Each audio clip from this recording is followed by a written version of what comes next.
साथीहरू, हजुरहरूलाई अब आज नेचुरल दृश्य देखाउँदैछु। हजुरले देख्नुभयो नेचुरल दृश्य। यहाँबाट हजुरले देख्न सक्नुहुनेछ यो अगाडि भुवनेश्वरी मन्दिर देख्नुभयो। सुन्दर भुवनेश्वरी मन्दिर यो 3 पिप्लीको ठिक्क माथि डाँडोमा छ, अवस्थित छ भुवनेश्वर मन्दिर। यहीँबाट दर्शन गर्न सकिन्छ। जय भुवनेश्वरी माता की जय। त्यसपछि हजुरलाई यसरी घुमाउँदै स्क्रोल गर्दै लयो भने हजुर देख्नुभयो टाढाबाट सुन्दर दृश्य। त्यसपछि हजुरले देख्नुभयो यो 5 माने भन्ने छ यहाँ, 5 माने देख्नुभयो। त्यसपछि हजुरले सर यो डाँडाबाट हिँडेर हजुरले माथि जानुभयो भने यहाँ तारकेश्वर महादेवको मन्दिर देख्न सकिन्छ।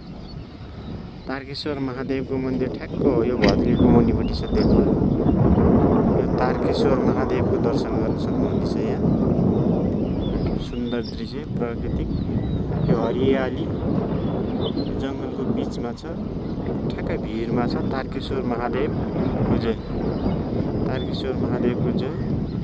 त्यसपछि हजुरहरूले देख्न सक्नुहुनेछ बिस्तारै स्क्रोल गर्दै लयो भने तारकेश्वर महादेवको दर्शन गरिसकेपछि हजुरलाई बिस्तारै स्क्रोल गर्दै लानुभयो भने हजुरले यो साइडमा देख्न सक्नुहुनेछ शान्तिधाम देख्न सक्नुहुनेछ। यहाँ देख्नुभयो शान्तिधाम, सुन्दर छ यो शान्तिधाम। केदार बद्रीनाथ धाम भनेको शान्तिधाम मन्दिर भयो। केदार बद्रीनाथ मन्दिर भयो यो, हजुरहरूले देख्न सक्नुहुनेछ। सुन्दर छ यो, यही हो शान्तिधाम। यो हजुरलाई काभ्रेस्थलीबाट हामी सिधै जान सकिन्छ। यो काभ्रेस्थलीमा अवस्थित छ।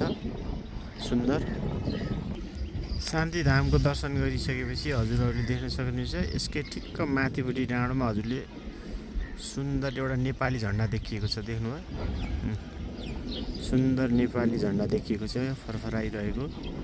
नेपाल राष्ट्रको पहिचान, नेपालको गौरव, सूर्य चन्द्र अङ्कित नेपालको राष्ट्रिय झन्डा देख्नुभयो सुन्दर। आज देख्न सक्नुहुनेछ प्रकृति पनि सुन्दर देखिएको छ, सफा सुन्दर। हेर्नु पुरै बादलहरू सफा देखिएको छ। काठमाडौँको सुन्दर दृश्यहरू देख्दै हुनुहुन्छ हजुरहरूले। कस्तो सुन्दर दृश्य देखिएको छ हजुरलाई देख्नुभयो। आकाशको सुन्दर दृश्य हेर्नुहोस्।